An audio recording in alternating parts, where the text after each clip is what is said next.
오늘 우리가 읽은 성경의 내용은 아마 일반인들 중에서도 가장 많이 알려진 이야기일 것입니다.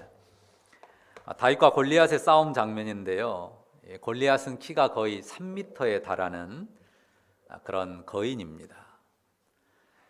입은 갑옷 무게만 해도 약 50kg 정도가 돼요. 그런 그 거인 이 골리앗 앞에 다윗이 서게 됐는데요. 그 골리앗이 자기 앞에 나온 다윗을 보면서 비웃죠. 자, 42절에 나온 것처럼요, 다윗은 이 전사라는 느낌이 별로 없고요, 딱 미소년 느낌이에요. 그러니까 우리가 세상에서 흔히 좀 비웃는 말로 하자면 꼭 기생오라비처럼 생긴 것이다라고 이제 골리앗이 비웃었을 수 있습니다. 골리앗과 싸우기 위해서는 어느 정도의 그 장대한 기고를 좀 갖춰야 될 것 아닙니까? 그런데 그렇지 못할 뿐만 아니라 제대로 된 군장마저도 없습니다. 거기다 달랑 막대기 하나 들고 온단 말이에요. 그렇게 자기를 맞서겠다고 나오니 골리앗이 참 가소롭다, 코웃음을 칠 수밖에 없습니다. 그래서 골리앗이 다윗을 조롱하면서 뭐라고 합니까? 44절 보세요. 네 살을 공중의 새들과 들짐승에게 주겠다라고 저주하면서 위협하죠. 이때 다윗의 말이 어떻습니까? 45절 말씀을 보십시오. 자, 45절 한번 같이 읽어볼까요? 같이 읽습니다. 다윗이 블레셋 사람에게 이르되 너는 칼과 창과 단창으로 내게 나오거니와 나는 만군의 여호와의 이름 곧 네가 모욕하는 이스라엘 군대의 하나님의 이름으로 내게 가노라. 자, 다윗은 이 싸움에서 자기가 의지하는 것이 무엇인지를 분명하게 선포합니다. 아주 담대하게 선포하죠. 골리앗의 거대한 몸집이나 무기에 비하면 다윗의 막대기와 물매는 아주 작은 것이죠. 하지만 다윗이 진짜 의지하는 것은 무엇입니까? 여기 나온 것처럼 만군의 여호와의 이름입니다. 만군의 여호와라는 말은 세상의 모든 권세 혹은 그 힘, 그 모든 것의 주권자이신 하나님, 그 하나님을 믿는다는 말입니다. 세상 모든 주권과 권세들을 위해서 절대 주권을 행사하시는 하나님을 만군의 여호와라고 일컫습니다. 자, 우리가 사는 세상에 힘들이 많죠. 가장 일반적으로 우리가 정치 권력 혹은 사법적인 권세 또 혹은 군사력에 의한 힘 뿐만 아니라 많은 재물을 가지고 세상을 뒤흔드는 금권, 여러 힘과 권세가 있습니다. 그리고 그런 힘들은 어때요? 마치 이 거인 장수 골리앗이 위협하고 두려움을 주는 것처럼 사람들에게 두려움을 줍니다. 하지만 사람의 어떤 힘도 절대적이지 않습니다. 여기 다윗이 만군의 여호와라고 일컫는 하나님, 그분이 절대 주권자이십니다. 하지만 우리가 막상 골리앗 같은 그런 거대한 힘 앞에 섰을 때는 어떻습니까? 주눅이 듭니다. 움츠리게 됩니다. 여러분 어떻습니까? 여러분 삶에서 정말 골리앗 같은 이 거대한 대적 앞에 서 있는 부분들이 있습니까? 우리는 그 앞에서 다윗과 같은 고백, 나는 만군의 여호와 하나님의 이름을 의지한다 라는 그런 고백을 토해내고 있습니까? 여러분 주변에는 용감한 사람들이 있습니까? 여러분 자신은 용감합니까? 우리가 흔히 쓰는 말에 이런 말이 있어요. 무식해서 용감하다. 무식해서 용감한 사람들이 있죠. 뭘 몰라가지고 아주 용감무쌍하게 무조건 달려드는 사람이 있습니다. 다윗은 어떻습니까? 뭘 몰라서, 철이 없어서 골리앗을 향해서 용감하게 달려듭니까? 우리가 무식해서 용감하거나 또 경솔해서 앞뒤 없이 그냥 부딪히는 사람 있습니다. 다윗이 그런 부류인가요? 자, 대부분 우리가 이 내용을 잘 알기 때문에 제가 내용 자체는 길게 설명하지 않겠습니다. 다윗과 골리앗의 싸움이 어떻게 됐습니까? 골리앗이 분을 내면서 다윗을 향해서 성큼성큼 다가옵니다.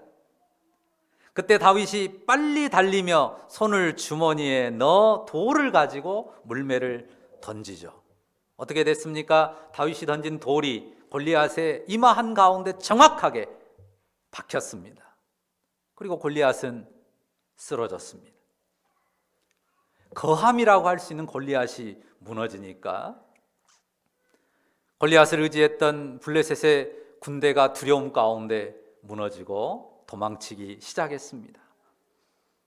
골리앗은 다윗이 그 골리앗의 칼을 베어서 찌르고 목을 뱀으로 죽고 끝났죠. 그리고 블레셋은 흩어지고 이스라엘은 큰 승리를 거두게 됐습니다. 다윗이 선포한 대로 일이 이루어졌습니다. 우리는 이 다윗의 이야기를 들을 때 감동합니다. 우리 마음에 일어나는 흥분도 있습니다. 그리고 다윗과 같은 위대한 승리자가 되고 싶은 그런 도전도 받습니다. 하지만 이런 능력을 우리의 삶에 실제로 담아낸다는 건 쉬운 일은 아닙니다. 생각해 보십시오. 이스라엘의 수많은 젊고 혈기 있는 뛰어난 장수들도 있었습니다. 하지만 어느 누구도 다윗처럼 도전하지 못했고 다윗이 얻은 승리를 일궈내지 못했습니다. 오직 다윗 한 사람이었어요. 앞서 말한 것처럼 무식해서 용감한, 그리고 경솔한 그 마음으로, 그 호기로 나대는 사람이 되어서는 안 됩니다. 우리가 현실을 인정한다는 건 대단히 중요합니다. 어떻습니까? 우리의 현실 속에서 물량의 차이라고 하는 것, 크기든지 양이든지 그 물량의 차이라고 하는 것은요, 이겨낸다는 것이 대단히 쉽지 않습니다. 어렵습니다. 분명히 큰 건 큰 거고요, 작은 건 작은 겁니다. 많은 건 많은 거고 적은 건 적은 거예요. 적은 것이 많은 것을, 그리고 작은 것이 큰 것을 이기기란 쉽지 않아요. 그게 현실이고 일반 법칙입니다. 그것을 인정할 줄 알아야 돼요. 그 자체를 무시하면 안 됩니다. 그 현실의 힘 앞에서 미약한 우리 자신을 인정하고 정직할 수 있어야 됩니다. 그래, 나는 지식이 짧아, 나는 힘이 적어, 가진 것도 적어, 많은 게 부족해. 우리의 현실을 있는 그대로 정직하게 인정할 줄 알아야 돼요. 그냥 경솔하게, 교만하게 마음의 그 허망한 것을, 허영을 드러내서는 안 됩니다. 믿음의 고백이라고 해도 너무 가볍고 경솔하게 던져지면 실제로 웃음거리로 끝나는 경우들이 있을 수 있습니다. 큰 것은 크다, 강한 것은 강하고, 그 크고 강한 것 앞에 내가 작고 미약하다는 거 인정하는 겸손한 태도가 중요한데요, 그렇다면 믿음의 태도는 뭡니까? 그렇게 우리가 그 일반성 앞에서 겸손한 태도를 갖지만 그 일반성을 절대화하지 않는 겁니다. 드러난 현실을 인정하고 겸손한 태도를 가져요. 그러나 겸손한 태도를 갖지만 경솔하게 함부로 말하지 않습니다. 그럼에도 불구하고 그 큰 것과 대단한 것들에 대해서 절대화하지 않는 거예요. 그것을 절대화하고 거기 눌리지 않는 것입니다. 무엇 때문입니까? 하나님의 가능성 때문입니다. 무엇 때문이라고요? 하나님의 가능성. 만군의 여호와 이스라엘의 하나님, 그분이 정하시면 현실은 순간 뒤엎일 수 있습니다. 성도는 이 가능성을 배제하지 않고 이 가능성을 항상 염두에 두고 살아가는 사람입니다. 눈앞에 보이는 현실을 가볍게 치부하는 게 아니에요. 그 무거움, 그 강함 진지하고 정직하게 받아들입니다. 하지만 눈에 보이는 것이 전부가 아니다, 현실의 상황이 전부가 아니다, 그것이 절대성을 갖는 게 아니라는 하나님의 가능성을 마음 한쪽에 반드시 간직하는 것입니다. 현실의 일반 법칙이나 상황 앞에서 우리가 정직하면서도 하나님의 가능성을 수용하는 것이죠. 하나님이 정하시면 일반 계산으로는 안 나오는 답이 나옵니다. 우리가 아까 예배 앞부분에서 찬양팀과 찬양할 때 불렀던 노래도 나온 거지만요. 자, 우리가 오병이어 알지 않습니까? 5 더하기 2는 몇이에요? 7입니다. 이건 초등학교 저학년들도 다 아는 산수입니다. 그 5 더하기 2가 7이라는 그 답은 이랬다 저랬다 하는 게 아니에요. 정해진 법입니다. 그런데 예수님의 제자들은 그 5 더하기 2가 놀라운 결과로 나오는 것을 경험한 적이 있습니다. 2만을 훌쩍 넘기는 숫자가 되는 것을 경험했습니다. 빵 5개였습니다. 물고기 2마리였습니다. 그걸 가지고 나눠주기 시작했는데, 무리에게 나눠주기 시작했는데 어떻게 되었습니까? 남자만 5,000명이 먹었습니다. 그리고 넉넉하게 먹고 12바구니가 남았습니다. 멀리서 그냥 준 것 받아먹기만 한 사람들은 그 비밀을 모를 수도 있습니다. 그 출발이 5 더하기 2였다는 사실을 전혀 모른 채 그냥 배불리 먹고 배불리 먹어서 좋다, 그것으로 끝난 사람도 있을 수 있습니다. 하지만 제자들은 똑똑히 봤습니다. 그 적은 것인데 어떻게 그거 가지고 저 많은 무리를 먹입니까? 우리 이거밖에 없어요 라고 예수님께 말했는데, 예수님께서 축사하신 후에 나눠주신 대로 그들이 나눠줬을 때 그 엄청난 무리가 먹고 남은 것을, 풍성히 먹고 남은 것을 제자들이 경험했단 말이에요. 정말 기막힌 경험을 했어요. 자기들의 계산으로 안 나오는, 답이 나올 수 없는 결과를 예수님이 놀랍도록 만들어내는 것을 그들이 순종하면서 경험을 했다는 것입니다. 하나님의 가능성, 우리는 언제든지 이 절대 가치를 거기에 두는 거예요. 그러니까 현실의 일반성 혹은 일반 법칙 겸손히 인정합니다. 그런데 반드시 거기에 빼놓지 않고 하나님의 가능성이 언제든 나타날 수 있다는 것을 염두에 두는 것이에요. 아멘입니까? 그렇다고 우리 성도가 그냥 공상의 세계를 비현실적으로 사는 사람들이 아니에요.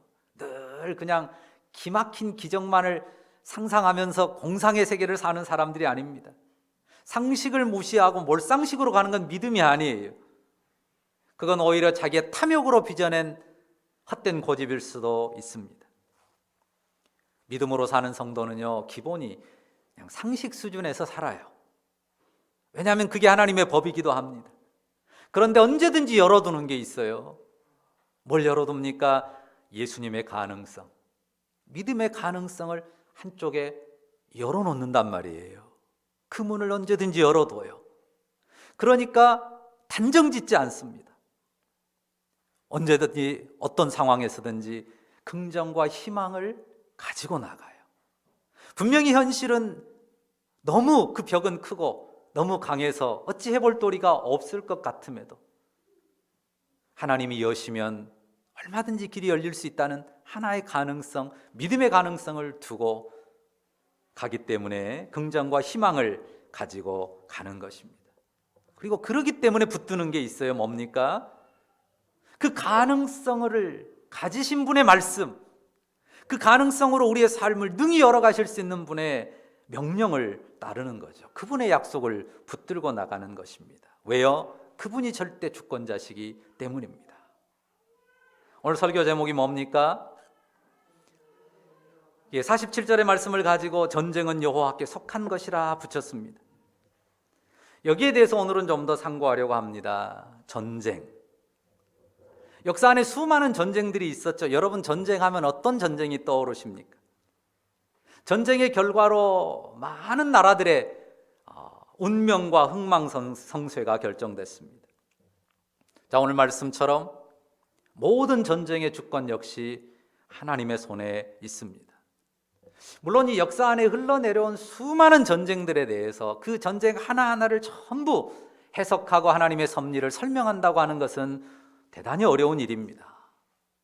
그럼에도 불구하고 모든 전쟁의 주권이 하나님의 손에 있다는 것은 분명합니다. 요즘은 전쟁에 대해서 영화로 많이 보죠. 책도 읽지만은 우리나라에서는 주로 전쟁 영화로 많이 나오는 게 6.25나 또 아니면 일제시대 독립군들의 전쟁이나 혹은 임진왜란이나 이런 전쟁들을 주로 주제로 다룹니다. 또 서양에서는 유럽의 2차 대전, 독일과 연합군의 전쟁이라든지 또 미일 간의 태평양 전쟁, 이런 것들을 다루는 영화들도 있죠. 미국의 남북 전쟁이 주제가 되기도 합니다. 그리고 또 광활한 저 중국 대륙을 배경으로 한 삼국지나 초안지나 그 이전에 춘추 전국 시대의 진나라를 배경으로 영화를 만들기도 합니다. 그리고 로마 제국의 역사를 다루거나 그리스의 전쟁, 페르시아의 전쟁, 이런 전쟁의 내용들도 많습니다. 여러분 어떻습니까? 그런 수많은 전쟁들에 대해서 여러분이 개인적으로 갖는 어떤 견해가 있습니까? 전쟁은 이런 것이다 라고 여러분이 느끼는 어떤 결론이 있을 수 있습니다. 부족한 식견이지만 저는 개인적으로 인류의 전쟁사에 대해서 한 가지 제 나름의 확신이 있습니다. 저의 결론인데요, 물론 여러분들 다 아는 내용입니다. 그것은 절대 강자로 군림하는 나라는 없다는 거예요. 왜냐하면 하나님이 그것을 허락지 않으시거든요. 개인의 운명이나 나라의 운명이 다르지 않습니다. 백전백승, 그 승리만을 이어가는 개인도 그런 나라도 없습니다. 때로는 열광할 만한 대단한 승리들이 있어요. 하지만 그 승리도 반드시 퇴색합니다. 몽골의 칭기스칸 같은 경우에 얼마나 빠른 속도로 유럽까지 쳐들어갔는지 모릅니다. 알렉산더도 마찬가지죠. 페르시아를 거쳐 인도까지. 그렇지만 그 승리도 금방 퇴색하고 사그러들었습니다. 크게 흥하다가도 어느 순간에는 패하고 몰락합니다. 전쟁의 승리가 그 나라의, 그리고 그 나라 백성의 영원한 구원과 복락을 보장하지 못합니다. 군사력으로 맞서는 전쟁도 그렇고요, 또 요즘은 경제적으로 대항하는 전쟁들에 있어서도 마찬가지입니다. 인생과 마찬가지로, 인생이 그렇고 인생과 마찬가지로 아무리 강한 나라도 결국은 쇠하고 몰락합니다. 이것이 전쟁사에서 선명하게 드러나는 하나님의 섭리 중에 하나입니다. 우리가 싸움을 하면서 혹은 나라들의 싸움 속에서 한 번 승리하고 두 번 승리하고 또 여러 번 승리하면서 사기가 북돋습니다. 큰 용기와 자부심, 자신감이 붙습니다. 하지만 그 승리가 그 개인이나 나라를 지탱하는 궁극의 힘이 되느냐라고 물을 때 결코 그렇지 못하다는 사실입니다. 우리는 바로 그 모든 일의 주권자이신 하나님, 유일한 주권자이신 하나님을 바라보고 경외하는, 그 가운데 겸손함으로 역사를, 또한 개인과 나라들을 바라보는 것입니다. 물론 우리가 승리를 주신 하나님 앞에 하나님의 주권을 인정하고 감사할 줄 알아야 합니다. 그러나 중요한 것은 내게 주어진 승리에 열광하지 않는 것, 승리에 감사하고 감사로 주님 앞에 기뻐할 줄 알아야 돼요. 그런데 내 승리에 열광하지 않는, 거기에 심취하지 않는 태도가 중요합니다. 자, 승리에 대해서 좀 더 상고해 보려고 하는데요, 성도들이 이 다윗의 이야기를 읽을 때 그냥 대단하다, 참 짜릿한 감동과 흥분, 그것만 남기지 않도록 조심해야 됩니다. 승리. 왜냐하면 우리는 다윗의 승리를 생각하는 거기에서 우리 주 예수 그리스도의 승리를 생각해 보기 때문입니다. 우리 주님의 전쟁은 어떠했는지를 묻고 싶습니다. 어떻습니까? 세상에 오신 하나님의 아들 우리 주 예수 그리스도의 전쟁, 그 싸움은 어떻게 끝났습니까? 다윗이 골리앗을 무너뜨리듯 기가 막힌 흥분과 감동을 주는 그런 승리로 끝났습니까? 어떻습니까? 눈에 보이는 걸로만 하면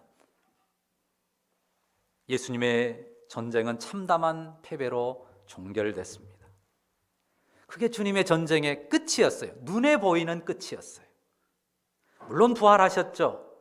하지만 그 부활은요, 눈에 보이는 예수님의 눈에 보이는 끝이 죽음이고 참담함이었다라고 말할 때, 주님의 부활은 모든 사람에게 영화롭고 권세 있게 드러나지 않았다는 거예요.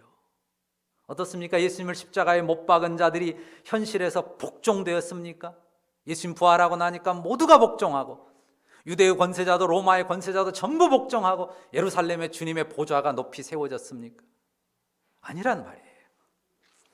현실에 있어서 유대 땅의 현장에는 아무런 반전도 일어나지 않았습니다. 제자들이 예수님의 부활을 선포하고 상당한 무리가 모이긴 했습니다. 그러나 꽤 모였다가 어땠어요? 큰 박해가 일어나면서 모두 다 흩어져 버리고 예수님의 무리들은, 예수님의 죽음과 부활을 믿는 성도들의 무리는 없는 것처럼 되어 버렸습니다. 그러니까 예수님의 십자가와 부활의 승리가 당시에는, 눈에 보이는 현실에서는 전혀 확인되지 않았다는 말입니다. 그래서 패배였습니까? 그래서 패배였느냐 물을 때 우리는 아니라고 고개를 가로젓습니다.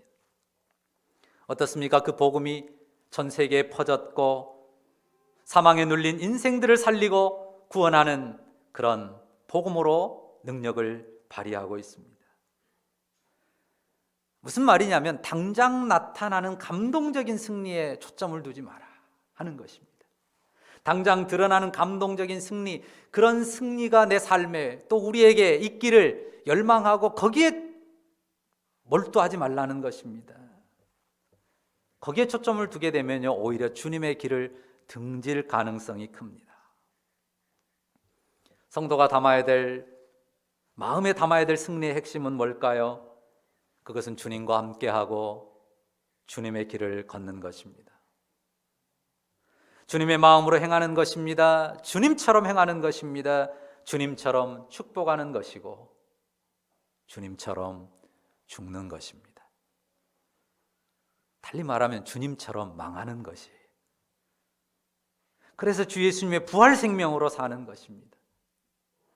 그러면 망해도 흥합니다. 죽어도 사는 주님의 승리와 영광을 누리게 됩니다.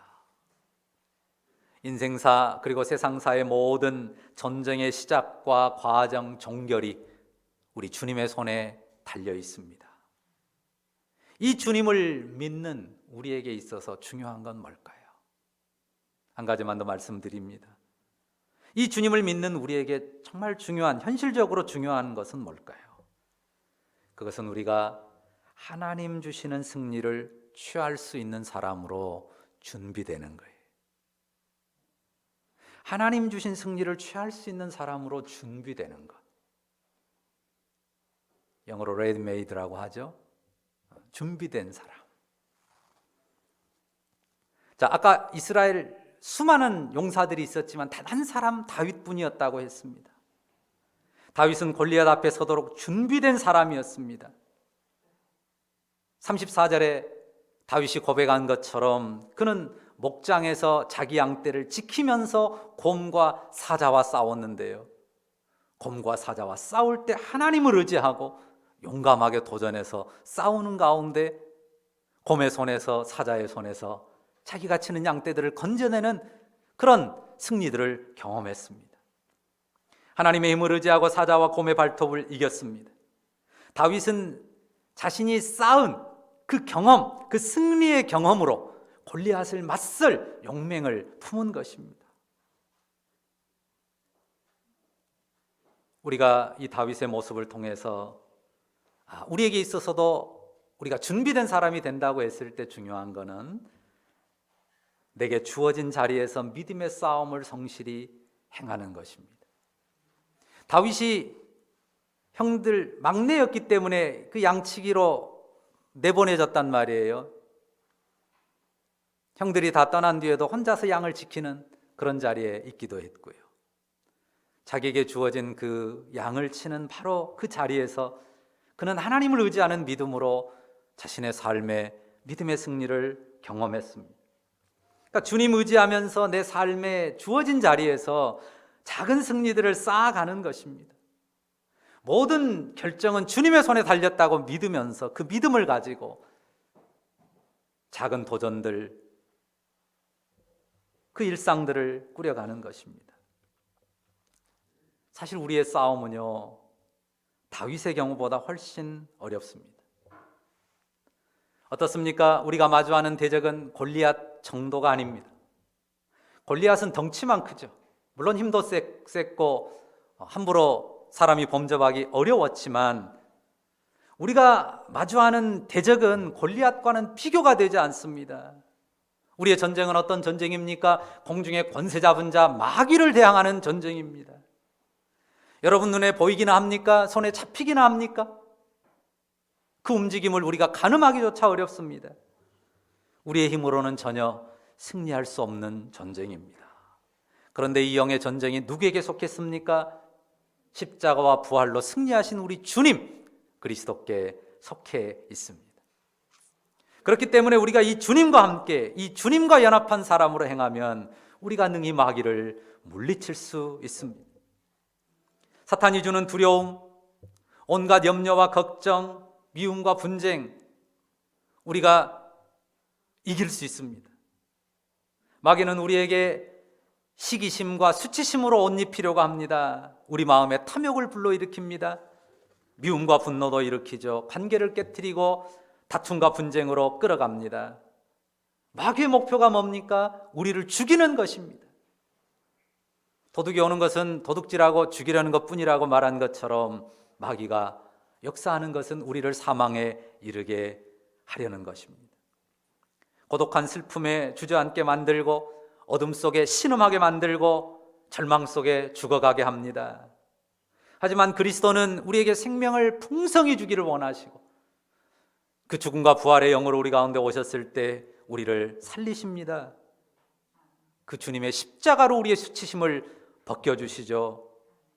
형벌받으심으로 우리 대신 형벌받으심으로 우리의 저주를 대신 감당하셨습니다. 그 부활의 영인 성령으로 우리 가운데 오셔요. 그 영으로 우리가 수치심을 벗게 합니다.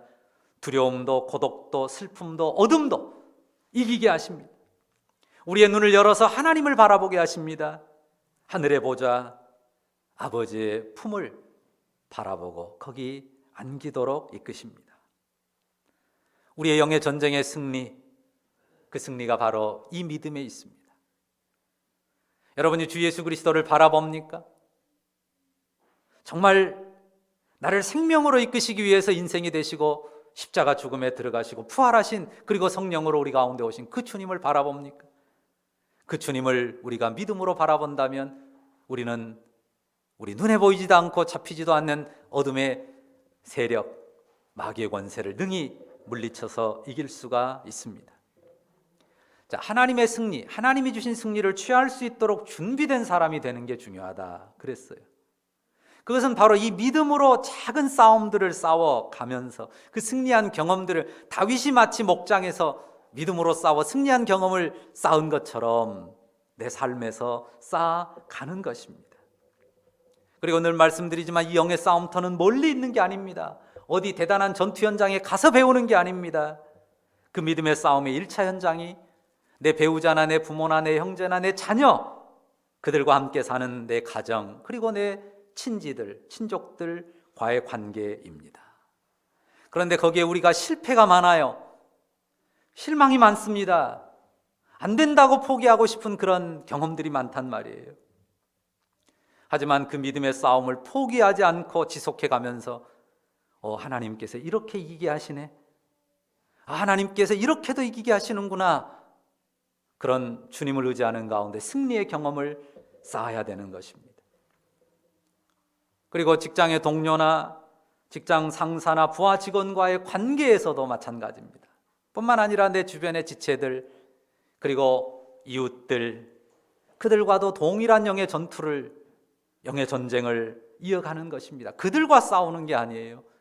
나와 그들 사이에 역사하는 어둠의 권세, 악한 영의 미혹과 싸워 이겨가는 것입니다. 그러기에 우리는 혈기와 분노로 싸우는 게 아니에요. 네가 이긴가 내가 이긴가 보자, 그냥 혈기를 부리면서 싸우는 게 아닙니다. 주님의 십자가와 부활에 합하는 모습으로. 무엇으로 싸웁니까? 사랑으로 싸우고 축복으로 씨름을 이어가는 것입니다. 그렇게 해서 얻은 승리의 경험, 그 작은 승리들이 모아져서 더 큰 싸움을 주님 의지하여 싸울 용기를 얻는 것이고 그 위대한 승리들을 또한 우리의 삶에 담아낼 수가 있는 것입니다. 전사는요, 책상 위에서 만들어지지 않습니다. 전사는 상상 속에서 만들어지지 않습니다. 물론 이미지 트레이닝이라고 하는 것도 필요하고, 또 요즘 현대식으로 말하면 시뮬레이션도 필요합니다. 하지만 전장을 누빈 장수가 백전노장이 됩니다. 싸워야 합니다. 혈과 육의 싸움이 아니라 예수 그리스도를 믿음으로 고백하고 그분을 따라 우리를 죽음으로, 사망의 공포로 사로잡으려고 하는 어둠의 영 맞서서 싸워내야 하는 것입니다. 전쟁이 누구에게 속했습니까? 하나님께 속했습니다. 승리를 누가 결정합니까? 주님이 결정합니다. 우리는 그 주님을 바라보고 의지하면서 순종하면서 나아갈 뿐입니다. 그 가운데 우리가 영의 전사로, 영적 전사로 능하게 우리 주님이 빚어 가실 것입니다. 그 주님의 승리, 삶에서 풍성히 누리는 우리 모두가 될 수 있기를 간절히 바랍니다. 기도하십시다. 전쟁의 모든 주권을 가지신 우리 주님, 인생사, 세상사 모든 일에 우리 주님이 절대 주권자요 결정자이심을 다시 한번 우리 마음에 새기고 우리 주께 대한 믿음을 고백합니다. 아버지, 우리가 혈과 육에 속한 허영과 탐욕을 따라 싸우는 사람들이 아니기를 원합니다. 오직 그리스도께 속하여 그리스도와 함께 그리스도께 순종하며 그리스도의 방법으로 사랑과 축복으로 어둠의 영을 대항해서 싸우는 영의 전사들, 승리의 사람들 되게 하여 주옵소서. 우리는 부족합니다. 연약합니다.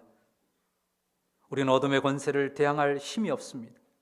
그렇지만 주님과 연합한 우리 주님을 붙들고 의지하는 우리는 능한 승리자들로 우리 주님의 뒤를 따를 수 있음을 믿사오니 주님, 온전히 우리 주님을 따라 의의 선한 싸움, 승리로 이루어갈 수 있게 역사해 주옵소서. 예수님의 이름으로 기도합니다. 아멘.